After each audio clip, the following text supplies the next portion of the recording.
In the quiet stillness of morning, a story begins. Not in grand gesture, but in the simple, consistent act of love, service, and sacrifice. She has walked through seasons with grace, nurturing minds, shaping future, and giving her all without seeking applause. Her life is a gentle rhythm of impact, steady, intentional, and deeply felt. This is not just a milestone, it is a moment of reflection, of celebration, of legacy. As she turns 60, we honor the journey, we honor the woman. This is Barrister Mrs. Nonye Enemuo, a life of grace and impact.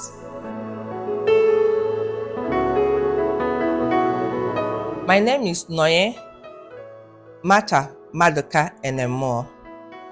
By profession, I'm a lawyer, but found passion in teaching and learning. I'm a professional educator in a private school in Enugu. By name, Ivory Foundation School. Barrister Nonye is a wonderful woman. For me, she's my mentor. She's a mother to me. She's not a passive member. She's an active member. She lives what she does. I found myself wanting to get everything done right, to the point some people call me perfectionist. And I find that I connect much more with children, and especially at birth, greasing their palms and their lovely smiles. So based on that, I found myself, despite everything I've been through in education, going back to nurture and to ensure that I be in the midst of people I love, which are white children. I met her about 7 years ago through her last child, Chiamaka, who is my friend. Barrister Mrs. Nonye Enemuo accepted me as her daughter. Honestly, a defining moment in my career is that I started school after marriage. I began to pursue my career to NCE when I have got second, third child. I had my NCA and I thought it was ending there. I later found myself, after I have had my daughter, to go to the same school with me at the point of going to read law. So that has become like a defining moment that kicked my journey till death. She's 60 today, is young, because after going to mass, she'll pack her vehicle. This one is unique. And will trek from church to her school. That could be the reason why she's 60 and then looking like a 60-year-old woman. I have this special psalm that keeps me going. Psalm 30 verse 6, which says, I looked up to myself and I told myself, I will never be defeated. So that has been an engine within me that keeps me going. Professionally, she has helped me not to give up in everything I do. And that I'm a chairman of this state today is because of what I learned from her. And she was with me all through till today. That's how I became the chairman of National Association of Proprietors of Private School. Within my career, I finished my NCE. I went to UNEC for my regular program for 5 years, went to court to bar, finished it, and I went to UK for my master's. She's a virtuous woman, a woman of integrity. She is a good mother. She is a good wife. She is friends of all. In Igbo, people like her, they are called Oyoha. In pursuit of my career, I've held Enugu State NAPS chairman from 2015 to 2019.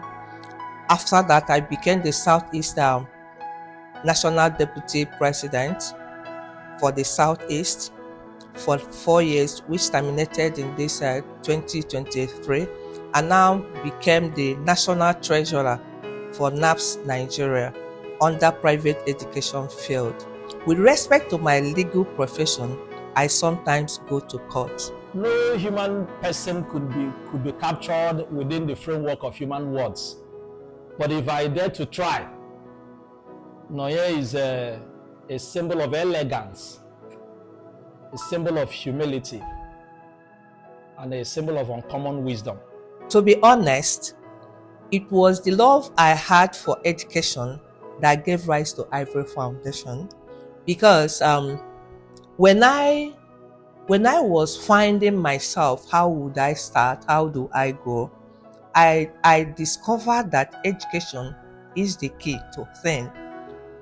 To the point that I mentioned to my husband, should I die in any child pregnancy, please ensure that my children should go to the best school that will make them to fit into the society. I didn't know that God has a plan for us at number 1 Presidential Road, which is Asata, where my school situated as an area called or known as Obiago.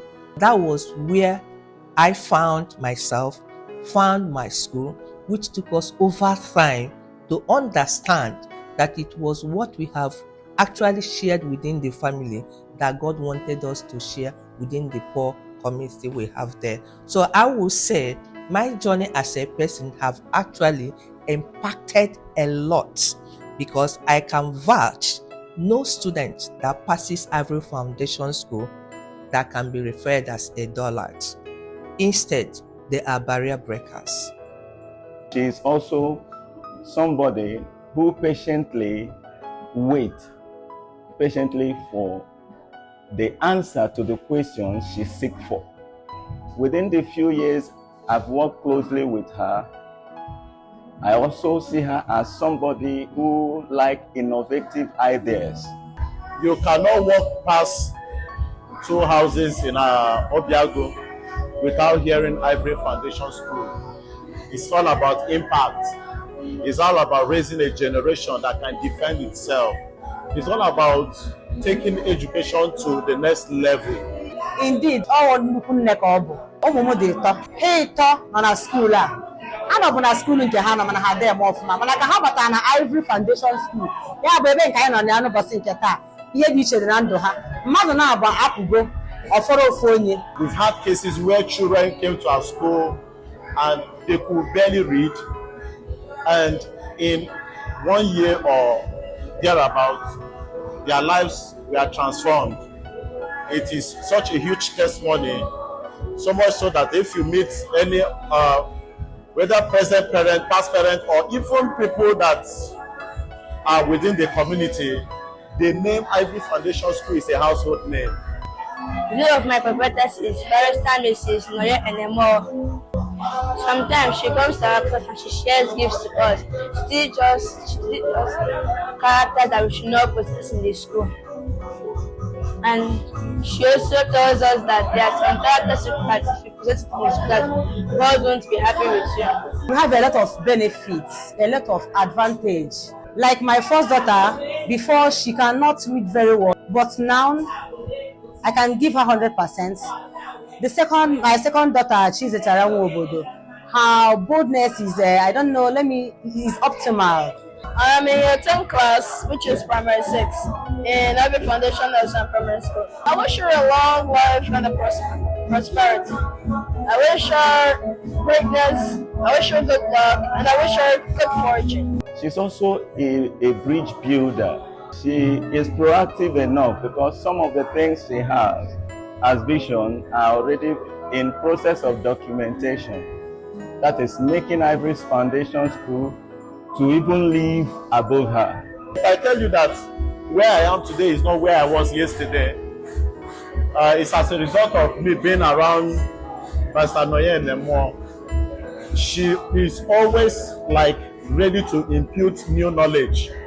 So I have grown from where I was yesterday to where I am today just by being around her. So Ivory Foundation School started while I was in primary 6 at Hillview. And I watched the way my mom started the school then, when I was really very, very little. Back then, I used to come back with my school notes. My mom would take it and try to copy, see how things happened in my primary school. And then tried to emulate it at Ivory. Then Ivory, I think it was only one class. I think they were just doing lesson then. I can't remember quite well, but that was the start of something big for her and the start of a career. And it showed me how to start things. You know, you don't really have to have everything ready to get started. You need to start somewhere, and you keep pushing forward, and in doing that, you touch so many lives. Barrister Nonye Enemuo is one person that she has something in mind. She has foresight. She has a mind to explore the world. She has, in fact, the brighter future of both the children and the entire world at heart. She's out to teach. She's out to bring forth leaders. She has been a mother to me. She has been a friend. In fact, she has been a confidant. She's been a role model. She's a good encourager. Whenever you're with her, your mindset is to go higher and higher. She has a very big intention for all the children in the school, and she expects every child that will pass out from Ivory Foundation to be a leader in the future. Presently, for my turning 60, good number of them flown back from Lagos just for this, to make sure that they keep the family history and the heritage going. So they have always been there, both my husband, my children, and so many friends around that I came across during the course of this journey. It has become like a family to us. My name is Samuel Nonye Enemuo, Ichie Nnebu of Okititi. Lord Nonye Enemuo, or Barrister Nonye Enemuo, is my pretty lovely wife. Before I got married, I decided that I must marry a tall, beautiful, yellow girl. So, and fortunately for me, I went for marriage. I saw her, and she was a bridesmaid to the people who are getting married. I met her during that wedding. I met her first at the bachelor's night. I decided I'm going to approach her the following morning. And the following morning, I saw her again. She was the bridesmaid. I said, this one is even better than the one I saw last night. So it is this one I'm going to approach. And they laughed. I told me, the guy who was waiting said, it's the same person you saw yesterday.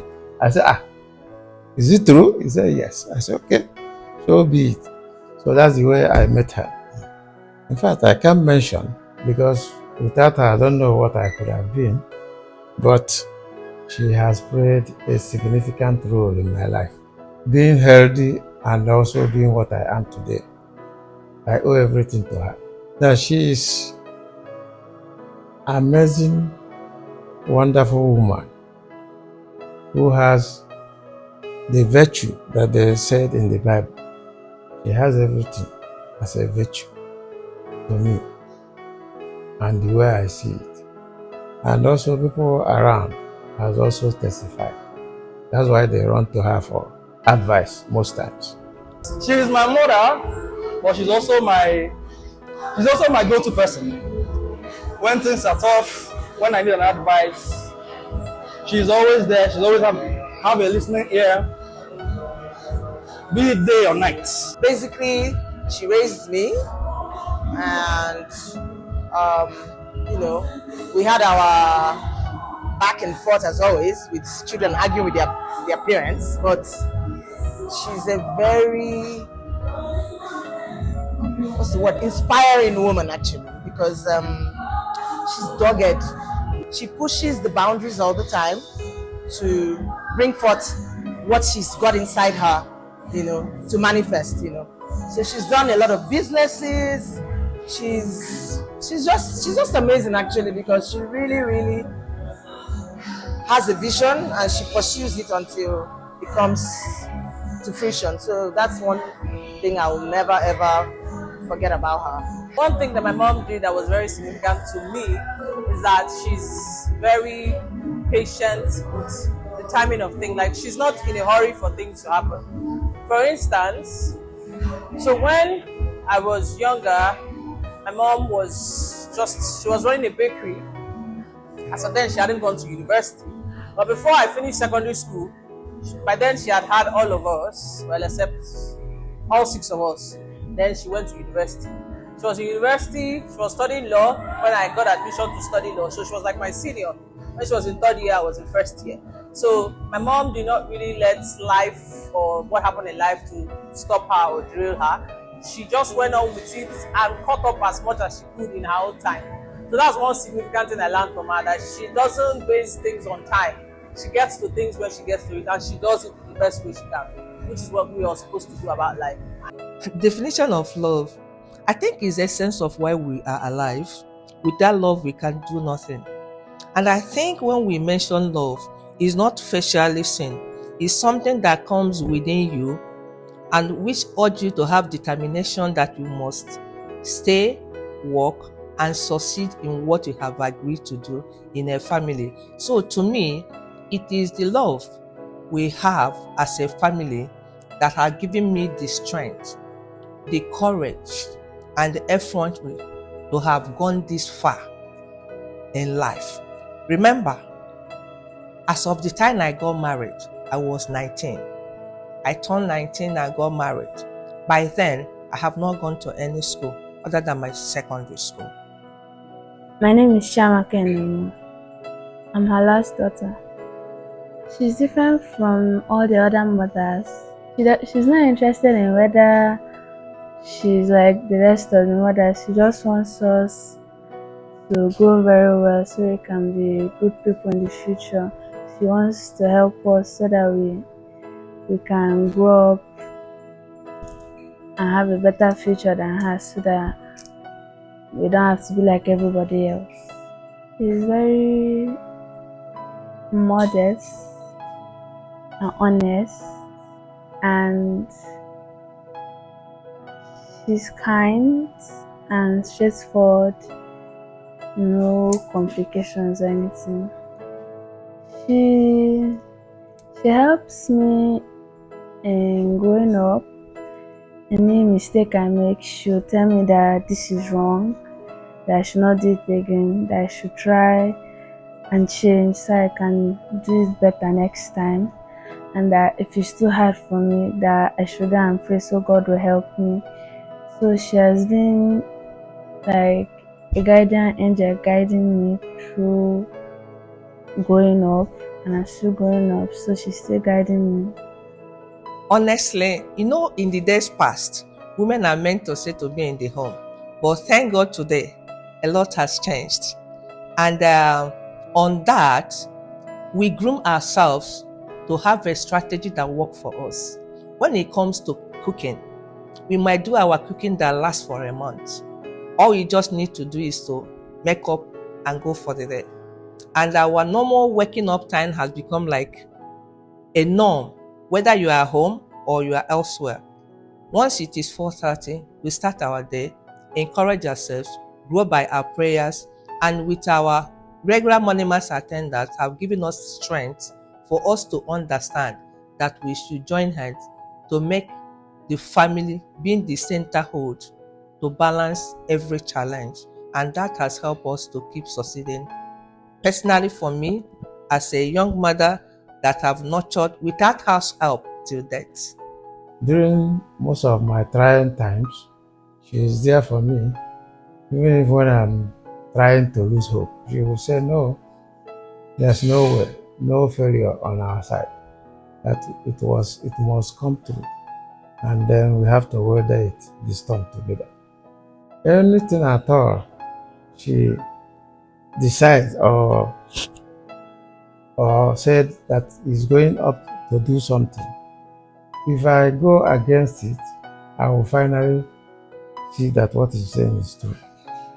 My message to her is that since God has given her the privilege to turn 60 and still look less than 40, I pray that she will continue like that,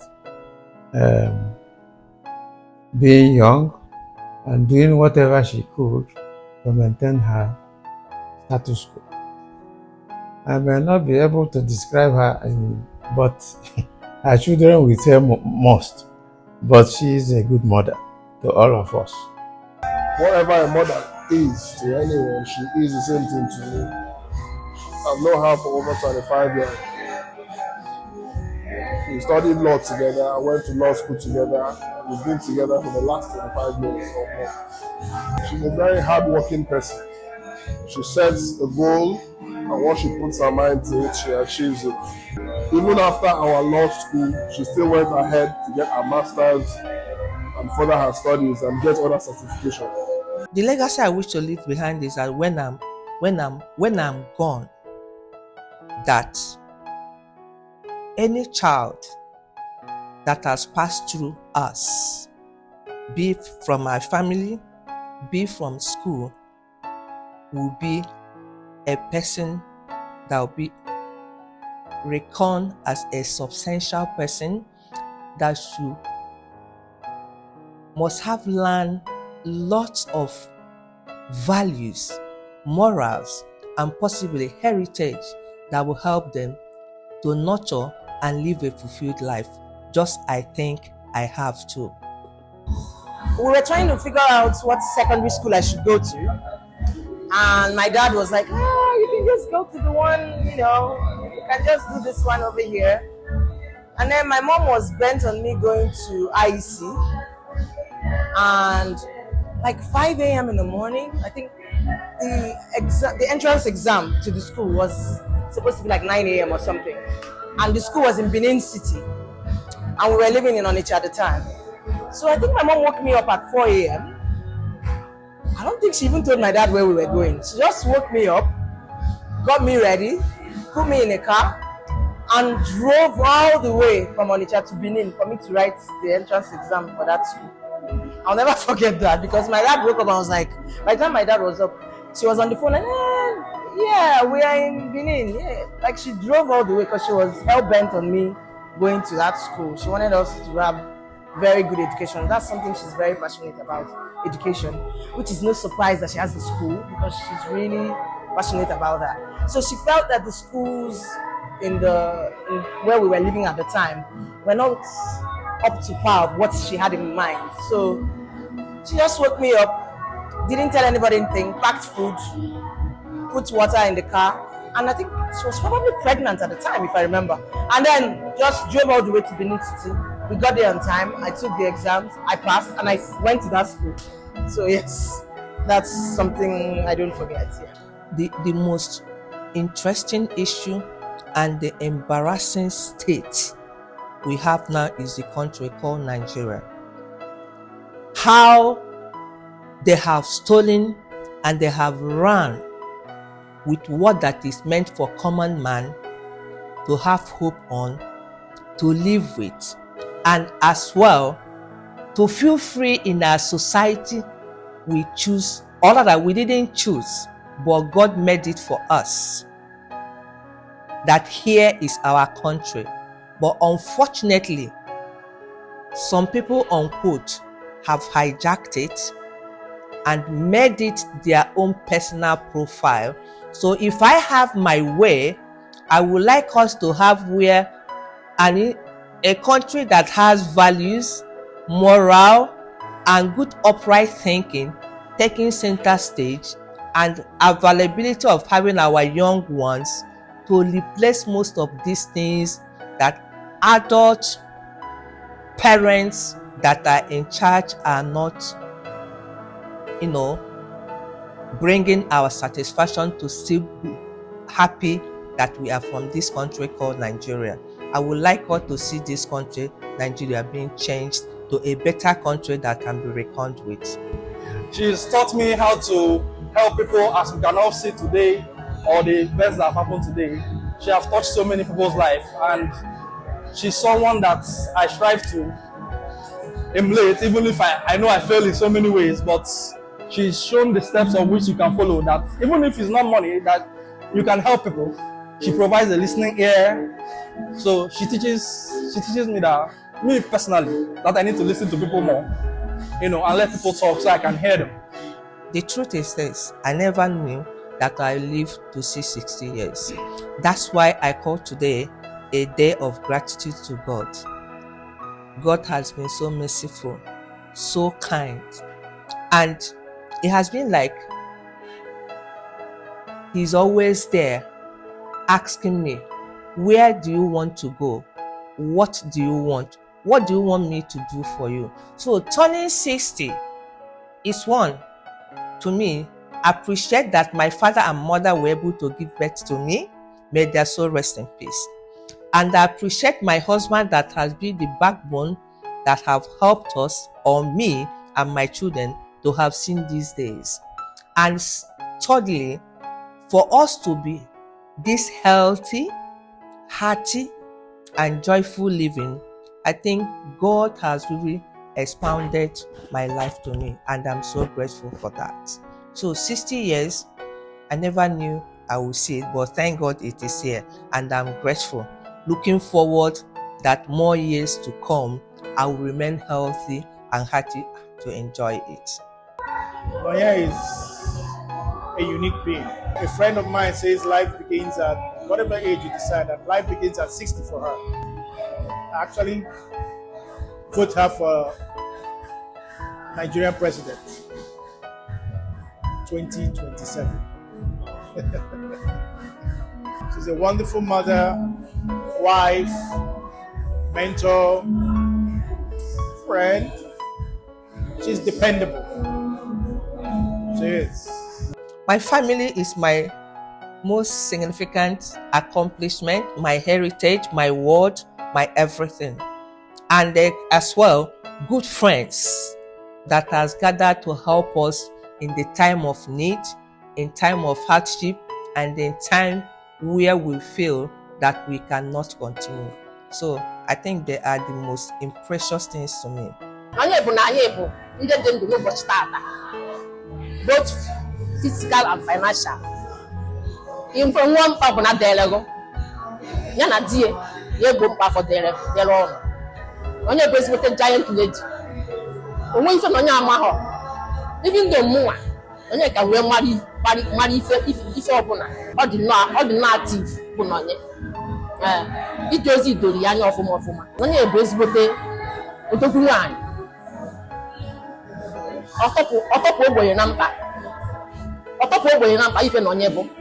My earliest childhood memory, I would say it was also a fantastic stage growing up, because I had my parents, especially my dad, who can, after the end of the day toys, he comes home, he cannot eat unless he sees me. And he must surely make sure I share his food with him. And my siblings are, although I'm the last out of 9, 2 is late now, but then the ones I met while growing up, they are awesome and they are fantastic. It's only done on me.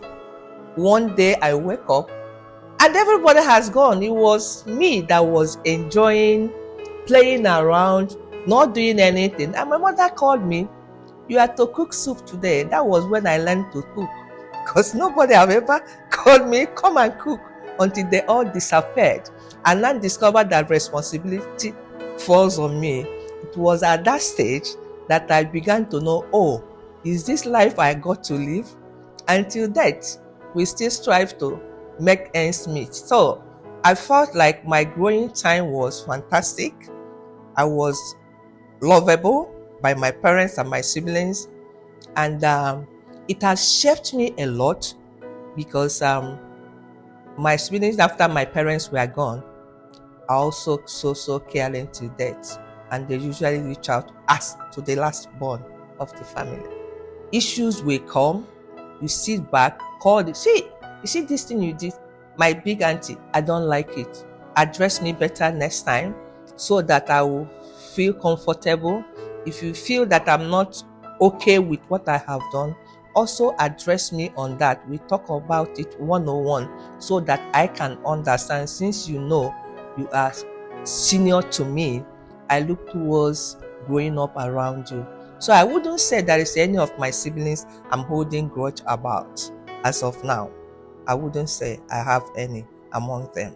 My final wishes as of this 60, because life goes on and we are hopeful for 70 to come, is that we see the youth of this society take over the center stage to make the world a better place, that they should be keen to emulate the right values, and we should not attune ourselves to technology, social media that is taking everything, washing away our cultural values, our moral values, our parental beliefs, and as well, seeing all of you believing in Christ to also believe that there is strength in family, wishing that all of you young girls, boys, you nurture to get married and be married and they establish their own home, because anyone that believes in Christ and do not believe in the establishment of home is not a Christian, because Christ was formed, built, nurtured with his parents in a home. So anybody that is disputing marriage or looking at problem within the marriage is, I may say, that person do not actually understand what it takes to be a Christian. I'm wishing her a very wonderful and successful birthday, which she has already embarked. And we are also giving her all the full support that she will achieve whatever she wanted to achieve in this very birthday celebration by turning it for the kids that she has been nurturing in the school. That's why we decided to give them a very good, I won't say reception, a very good, in fact, do the birthday with them together. That's the aim. So I wish her good health. That's the most paramount thing, good health. And I wish her more pages, that more pages be added to her encyclopedia of wisdom. And I also wish that she continue to enjoy ease, all round ease. I wish her everything good, everything she wants, and I also wish that she lives long enough to see the fruit of all her labor and achievements, be it in education, because she's very passionate about education and educating. And for her, education is not just for people that are rich or those that have money, even those who don't have so much. So she's very passionate about that. I wish that she gets to tell her agenda to the world, especially Nigeria, and how we can reform the education sector. And then as a family, I wish her that she lives to see all her children, her children's children, and that she continue to enjoy the life that she has lived. I wish God will grant her more wisdom and many years more to come, so that she can still be helping us, and that Lord will grant her her heart's desires. All right, Mom, this is personally for you. My prayer for you is a very nisim. Jesus, amen. It will happen. Just so you know, and I want it to be on camera and on record. All those things that you pray that you want. Oh, yeah. Then I pray that you live to see your grandchildren, see them, you carry them, plenty of them very soon. In the next 2 or 3 years. It's really a special day, and we're grateful to God that she's still alive and still here with us. And we are hoping that she'll be here for longer. My sisters say 40 more years, so we get to 100, and then she gets to see the grandchildren she's been crying for. Hopefully, she gets to see them. So yes, so it's a special day. As the pages of our story continue to unfold, we are reminded that impact isn't always loud. Sometimes it is in a kind word, a lifted spirit, a child first step into purpose. She has given and still gives, with a heart full of love and a life anchored in meaning. 60 years of purpose, 60 years of grace, and still she rises, with hope in her heart, legacy in her hand, and a light that never dim. This is more than just a celebration of age. It is a tribute to a life well lived and a future still unfolding with wonder.